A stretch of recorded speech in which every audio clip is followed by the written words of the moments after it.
Homelessness 2.0 day 80. And again, it's a little too much. I realized that if I stand over here, you can't see my face. Oh well, whatever.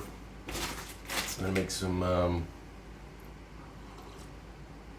and I've also realized the weirdness that is my hair, like how light in some places it is, how dark it is, and so it kind of looks like shit. So whatever. So I cook up some of this bacon, and I'm gonna start finishing off whatever I've got.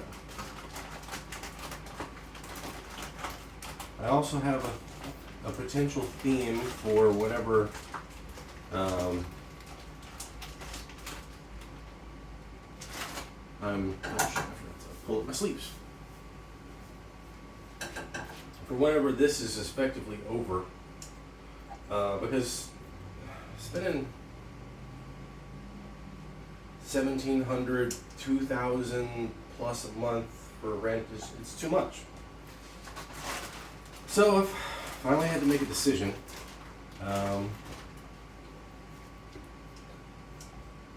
It's not a decision I like at all. But it has potential upsides. I say potential because there's literally nothing guaranteed in this. I mean, there's no guarantees anyway other than death and taxes. Unless you're rich, and then taxes aren't exactly guaranteed. But anyway.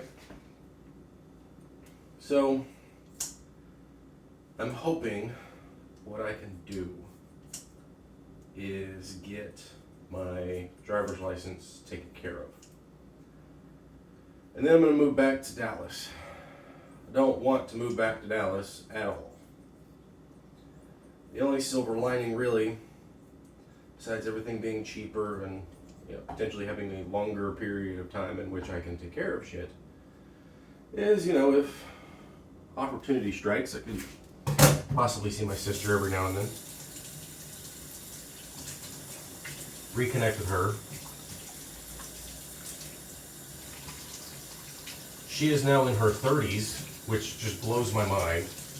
Because, I was 8 when she was born. And it's always felt like she's just been, that younger person. But, now it's just... she's been an adult for a while. But, I also haven't really communicated until more recently. So, who knows? But, I figure what I could do is, when I'm done here, I'll fly back to Texas and try to find a place. And maybe that works out. I don't know. I'll try to find something that's not too expensive because, the upside, if you will, to Texas is that it's stupid cheap when it comes to cost of living. The downside is because its cost of living is so cheap, everything else, including wages, are also stupid cheap. And, the biggest downside is, political bullshit, especially with regards to the COVID thing and everything else that's been going on. They're just so backwards. Texas is just backwards as fuck. And, if there's people who like what they're doing, and, good on you, I guess, but I've seen the light. And, going back to the darkness does not seem like something good. Take this whole ass can, dump it in here when the time comes. So yeah, that's, I feel like I want to throw in more bacon. Just clean those scissors, just wash my hands, but I'm not throwing some more bacon anyway. Also, one of the things that I'm trying to do right now, I guess you could say what I'm trying not to do, is go to the store, because the store that's down the street from me, with regards to, the grocery store, is Food for Less, and they're under Kroger. And right now, there are a lot of Kroger employees that are striking, trying to get better wages. I think it's King's Supers or whatever it's called. But I feel like part of a social responsibility with regards to that is, only going to the store when you absolutely need to with regards to the strike. Might be a little too much. Jesus Christ, that's a lot of bacon right there. Look at that. Like, some of it was a little just kind of clinging on, but I think that is sufficient. Last piece here.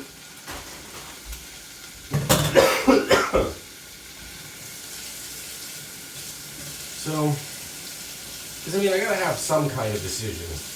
I've got to make one. I've got to,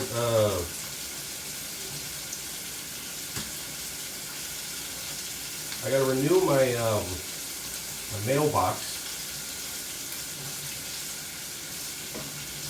so that I still have mail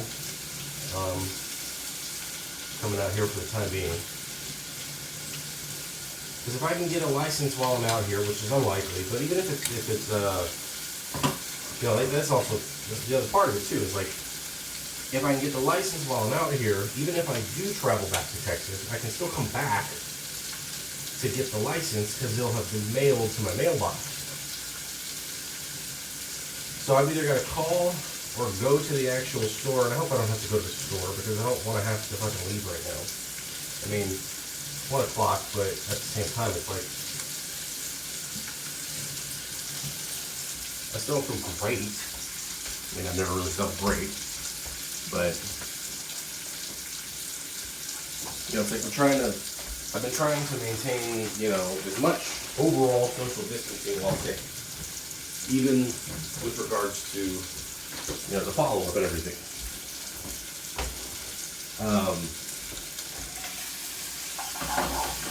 Flame is a little high. Part of the necessity of changing the flame when you're cooking, especially something like bacon, is that it likes to splatter, and you don't want too much bacon grease flying all over the place and potentially causing a fire. So I've still got a little bacon left. I still got some baked beans. I got these, but I've also got another one, the brown sugar hickory. And then I've also got these guys, 3 soups, and then I got a box, semi-box. I got 3 nut butter bars. So that could last me 2 days, conservatively speaking.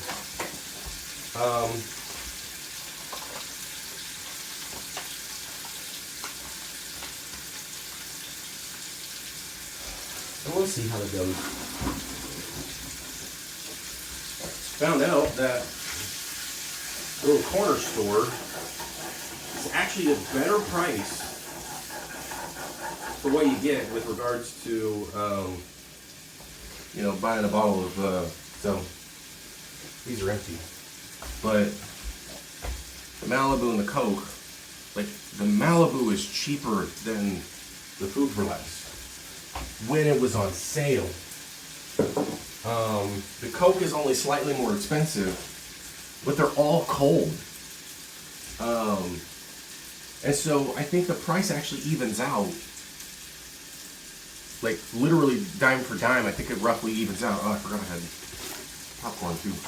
And I still have pasta, which I haven't fucking done anything with.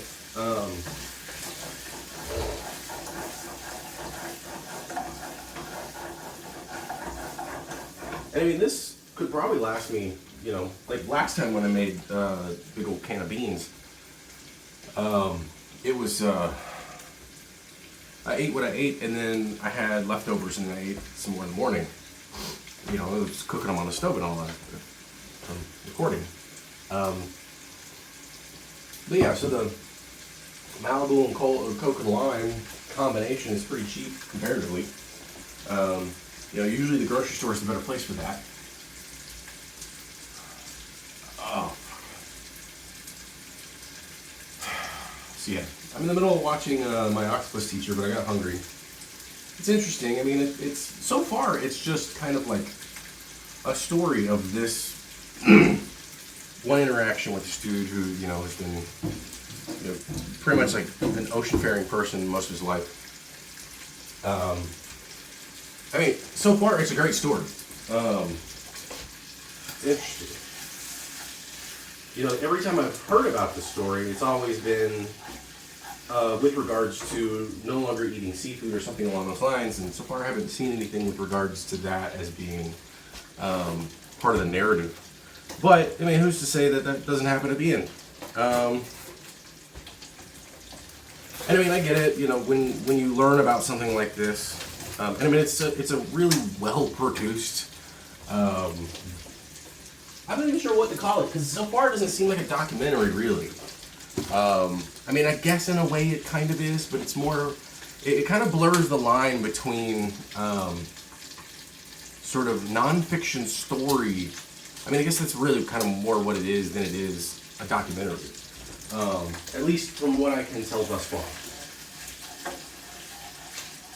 It's like, it's kind of like a video biography, but there's a bit of autobiography in it as well.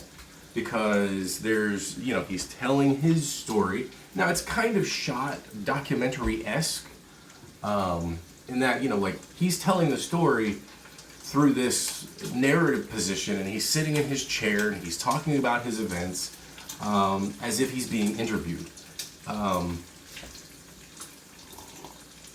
And I mean, like, a dude even talks about how, like, towards the beginning of the movie, video, whatever you want to call it, and I think it's one of the reasons why this thing has so far struck people so well, is because of the nature of the video, just in of itself. Not even necessarily the content, but just the nature and how it's shot and everything, blurs the line between two forms of established video media.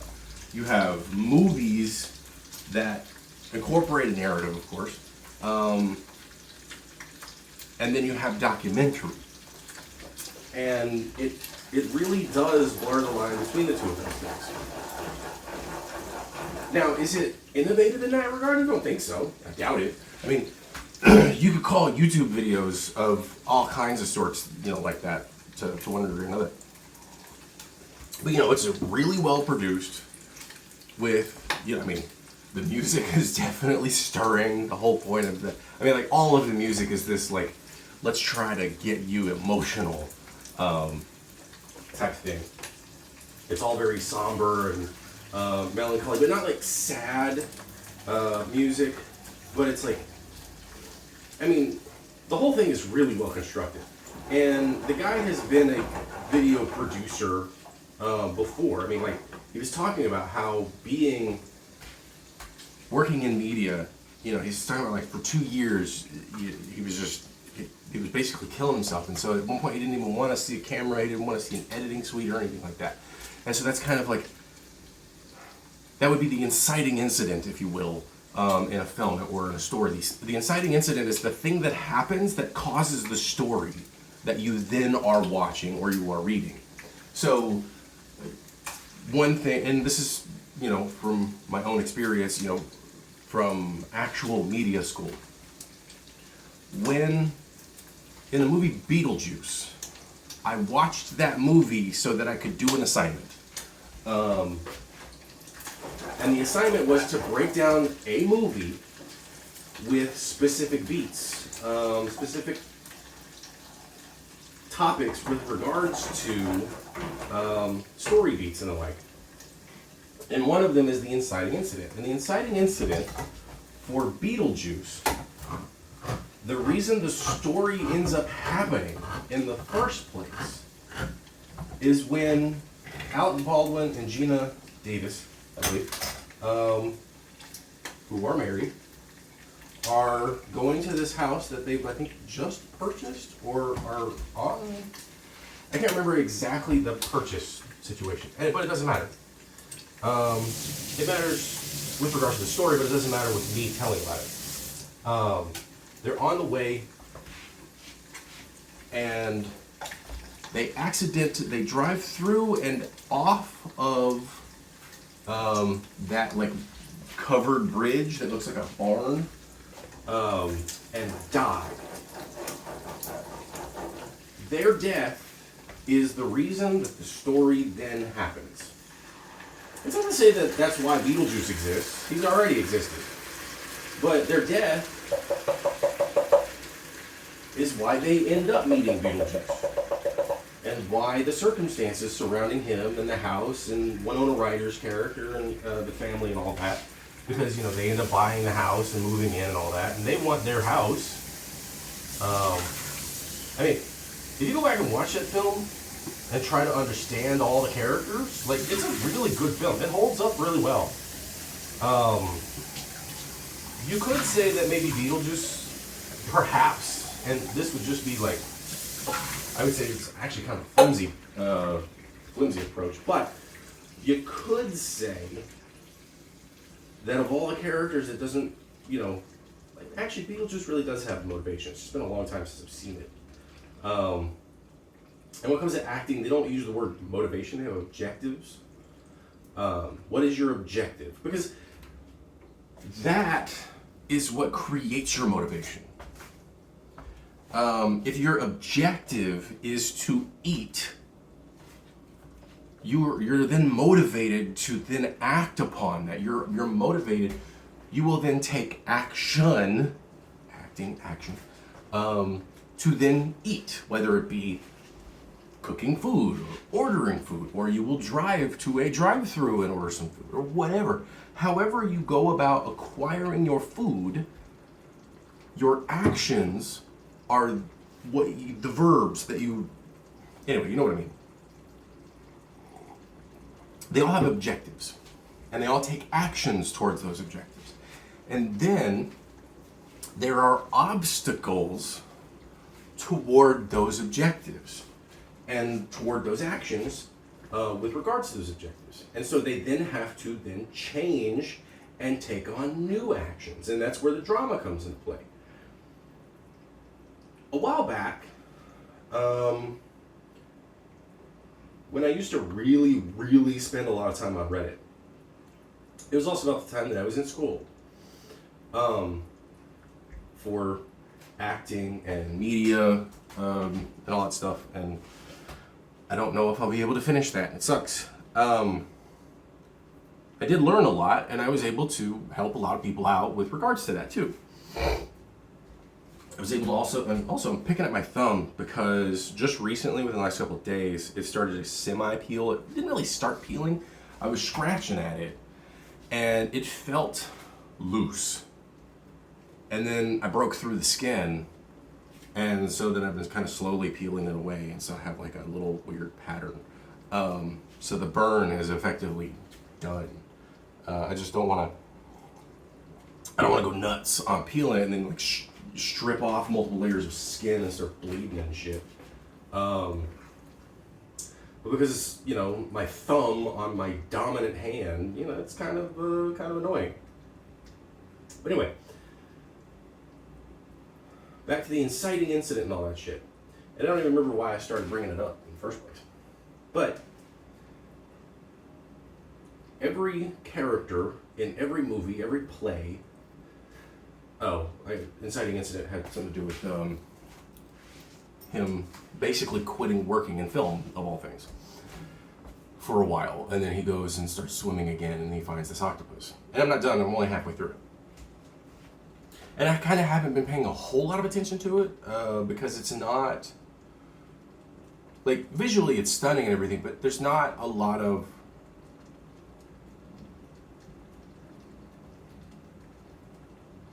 the visuals don't feel referential enough. Because again, it's this thing that kind of blurs the line between storytelling and documentary. Like, okay, something that has been compared to often with regards to my octopus teacher is Seaspiracy. Seaspiracy is definitely a documentary.